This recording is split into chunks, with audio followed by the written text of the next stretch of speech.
બેરોજગાર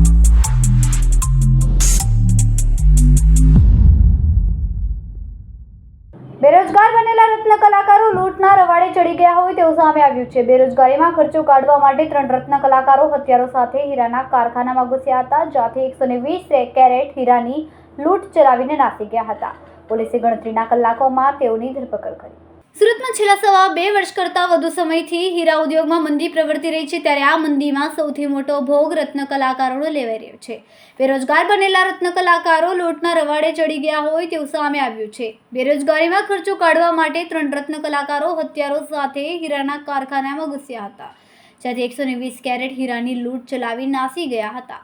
વરાછા મિની બજાર ઠાકોરદ્વાર સોસાયટી શ્રી હરિ બિલ્ડિંગના 4થા માળે ઓફિસમાં રાતપાળીમાં નોકરી આવેલા હાર્દિક અને રૂપેશ ખાતામાં કામ કરતા હતા, ત્યારે મળસ્કે 3 વાગ્યા આસપાસ 2 અજાણ્યા શખ્સ મોઢા ઉપર રૂમાલ બાંધીને અંદર ઘૂસી ગયા હતા।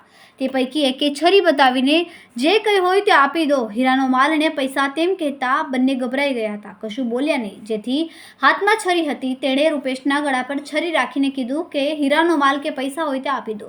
તેઓ ફરી કહેતા 80,000ની મત્તાના 120 કેરેટ હીરા તેમને આપી દીધા હતા। પોલીસ અલગ અલગ ટીમ બનાવીને હ્યુમન ઇન્ટેલિજન્સ, ટેકનિકલ સર્વેલન્સ અને સીસીટીવી કેમેરા ચેક કરીને તપાસમાં જોડાઈ હતી, જેથી પોલીસે 3 આરોપીઓની ગણતરીના સમયમાં જ ધરપકડ કરી। સુરત શહેરના વરાછા પોલીસ સ્ટેશનમાં આવેલ વરાછા મિની બજાર ઠાકોરદ્વાર સોસાયટીમાં શ્રી હરિ બિલ્ડિંગમાં 4થા માળે આ કામના ફરિયાદી શ્રી કુણાલભાઈ પ્રવીણભાઈ ભુવા નાઓનું હીરાનું કારખાનું છે અને તેઓ CVD ડાયમંડ બનાવવાનું કામ કરે છે। રાત્રિના 3:30 વાગ્યાના સુમારે 20 થી 25 વર્ષની ઉંમરના આશરાના 3 ઈસમો મોઢે રૂમાલ બાંધી અને તેમના કારખાને આવી તેમના 2 કારીગરો નાઇટ શિફ્ટમાં કામ કરતા હતા।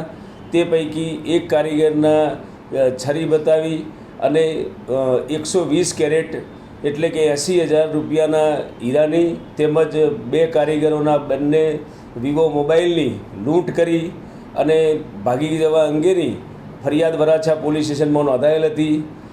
આ બાબતે માનનીય પોલીસ કમિશનર શ્રી અનુપમસિંહ ગેહલોત સરના માર્ગદર્શન હેઠળ અને સૂચના મુજબ સ્પેશિયલ CP સેક્ટર 1 સરના માર્ગદર્શન હેઠળ અને DCP ઝોન 1 સરની ગાઈડન્સ હેઠળ વરાછા પોલીસ સ્ટેશનના PI તથા તેમની સર્વેલન્સની ટીમે તાત્કાલિક આ બાબતે તપાસ હાથ ધરી અને આ કામે કુલ 3 આરોપીઓ તથા 1 જુવેનાઇલની ધરપકડ કરેલ છે।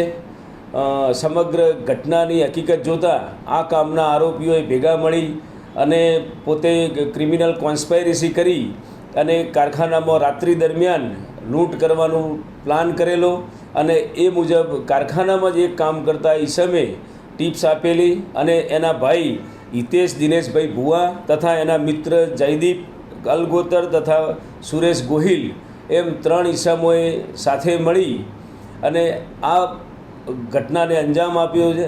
વરાછા પોલીસે તમામ આરોપીઓની ધરપકડ કરેલ છે। 80,000ના 120 કેરેટ વજનના હીરા તેમજ બંને મોબાઈલ મળી કુલ 90,000ની મત્તાનો મુદ્દામાલ હસ્તગત કરેલ છે। બંને 3 આરોપીઓની ઊંડાણપૂર્વક તપાસ ચાલુ છે। જુવેનાઇલ જે ડિટેન કરવામાં આવ્યો છે તે આ કારખાનામાં પોતે કામ કરતા હતા અને અન્ય આરોપીઓ પણ હીરાના વ્યવસાય સાથે સંકળાયેલા છે। પૈસાની જરૂરત હોવાના કારણે અને અન્ય 1 તારીખે આ રીતે લૂંટ કરવા બાબતે કાવતરું રચી અને ઘટનાને અંજામ આપ્યો છે। અમારા વિડિયોની નવી અપડેટ મેળવવા માટે સબસ્ક્રાઇબ કરો માનવ પ્રભા ન્યૂઝ ચેનલને, બેલ આઇકન ક્લિક કરો લેટેસ્ટ વિડિયો સૌથી પહેલા મેળવવા માટે।